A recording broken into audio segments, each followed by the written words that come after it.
Okay, hey folks, I thought we might try something a little different. Add a little fun to it. Everybody likes trivia questions, and I've thought I might browse through my book of 180 plus books and see if I can come up with a little something. So what we're going to do is we're going to run a little trivia contest. I'll give you a trivia question at the end of this video, and the first two people who can come down here in the comment section or call me or email me, either way, contact me with the correct answer, are going to get this. For our prize for this week will be the my security system bites bumper sticker. You can also use these on your front door. I got one on the kennel, and I don't have anybody walking in my kennel when I'm not there.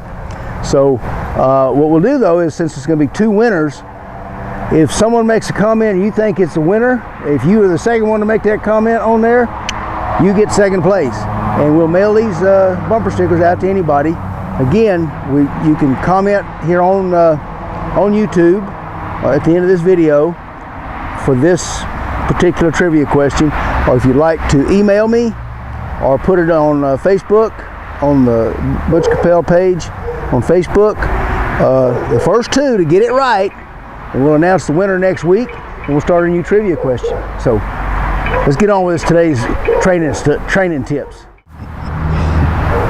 Well, we're at it again, folks. Rafter H just put in another really good question, sort of a part two of the question he asked here a week ago. You want to know if there's any particular sequence that you can train in.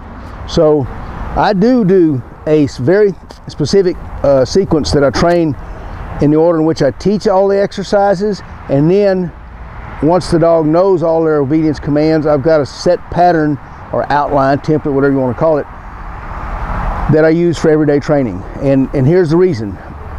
Since I came here and started working for the public again, we do a lot of this board and train stuff, and I do everything in a 2-week program.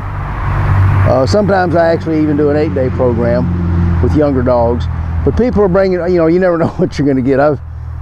Somebody shows up and says, I got a 2-year-old dog been living in my backyard for 19 of those 24 months, and they just opened a dog park down the street, and my wife just really has to take our dog to that dog park, but every time we take her out in the front yard, she tries to bite people.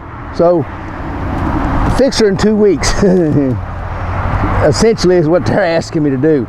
So over the years, I've developed what I think is a system. In other words, I look at every step and every nuance of dog training, every little thing I possibly can to gain an advantage. This is one of the ones that I think pays off. Now, you're going to do this in your puppy training. You'll teach them in these same orders. What I want to do when I start training a dog is I want to take advantage of that dog's energy level. All right, I want to get their own enthusiasm to work for me. Remember, my fond, firm belief is enthusiasm trumps repetition every day of the week. Something done enthusiastically correctly twice, beats the heck out of something done sort of like, if I have to, 8 times, right? So I want to capture that enthusiasm. When they first come out, they're going out to play. They should be going out to train because they love to train. So what I'm going to work on, here's the outline, here's the pattern. I want to do all my active commands as soon as we come out. What I mean by active commands, everything that involves a lot of motion. So the first thing I'm going to work on is going to be my recalls. I'm going to start calling them to front from a distance. I'm going to start calling them to heel. I'm going to take off in a heel, and if they're really feeling perky, I'm going to go at a fast pace. Now remember, I said this works if you're training as well. So let's take the young pup that you're training. You can't teach them everything in one session. So you can start with your heel commands, or you can start with your front recall commands, getting them to come to you. Then you can work on that heel command going around. Work on those, if it's a puppy, work on those for 2 or 3 days. As soon as they're fronting, coming when you call, going to that heel, walking 10 steps, paces with you, automatically sitting. Now we can come back. You've worked those. Your pup's a little tired out. So now let's try stay. They're not quite as energetic, so we're taking advantage again of their own energy level. Now you're going to work on your stay command a little bit. Stay, puppy. 2, 3, 5, 7, 12, however many seconds you want them to stay, however far you walk away from them. So work on that, add that stay to your heel and your recall commands the next training session. Now they've got their stay command down pat. This is again if it's a puppy. So you come out for that next training session and you work stay, and then you work a down command. Now there's a reason that you do your stay in front of your down command. I think most people listening to this are going to agree that getting their dogs, if it's a large dog especially, getting them to go into that down position is the hardest, one of the more difficult things to get through to a dog. Because if you're luring them using bait to get them down, then they're going to do like this and their butt's going to pop up every time, right? Defeats the purpose.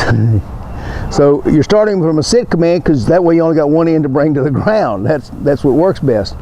So what we want to do now is we're going to have our stays down really well. The dog understands stay. So now when the stay is really good, you're going to start your down command. You're going to say stay, and you're going to go down.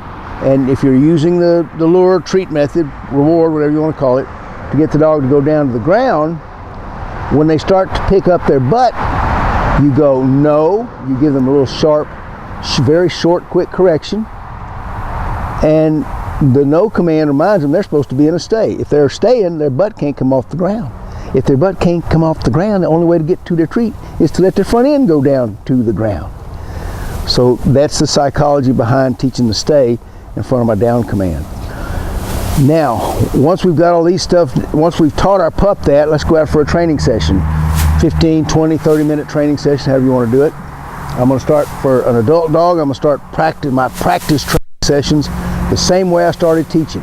We're going to go out to that field. I'm going to throw a ball and I'm going to holler, here, front, come, whatever, heel. And I'm going to have them come back. I'm going to take that ball and I'm going to throw it for a reward. We're going to play these recall games for a few minutes, and then I'm going to call them to heel. And when they're sitting beside me, I'm going to tell them to stay, because that's the order we taught things in. Well, I'm going to go count 1, 2, 3, 4, 5, whatever. Always return to your dog. Don't call your dog to you. And I'll go into that someday if someone wants a little more information on teaching a good stay command. Now you got your stay command. Now you go back and you throw the ball again. Remember, we want enthusiasm. But now your dog's wearing down just a little bit. Their head's a little clearer. They're not as excited. Now they're paying attention to you for these very hard static commands, static or stationary. So your outline is real simple, and that's when you do your down command. So your outline is real simple. You're going to always begin with your active commands, your recalls, your heels. Then you're going to switch to more passive commands like sit and stay. And finally, you're going to teach your most difficult static, do not move a muscle commands, your down command. And your dog's energy level should flow right into your training sessions and make everything a whole lot easier. So hope that helps somebody out of this deal. Rafter, I hope that helps you. Appreciate all your questions. I think it's Becca. You asked some questions. We're going to try to get to them next week. Anybody else got one? Send them in. Okay, here's your trivia. Here's your first trivia question. We'll answer it in next week's video. Listen closely to the wording of this, because this is a tricky one, and I've had a lot of people argue over the years. Some people get their feelings hurt, because some people hate to be wrong. So, what is the oldest recorded breed that's still around today?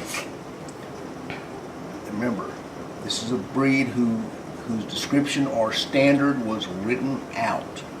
What is the oldest breed still around today? And the winner gets these fancy new bumper stickers, and you get to meet Poppy here if you want to. Say hi, Pop. Say hello to everybody. See, this breed of dog, here's a clue. This breed of dog is much larger than Poppy. There's your clue. Get after it. Bye-bye.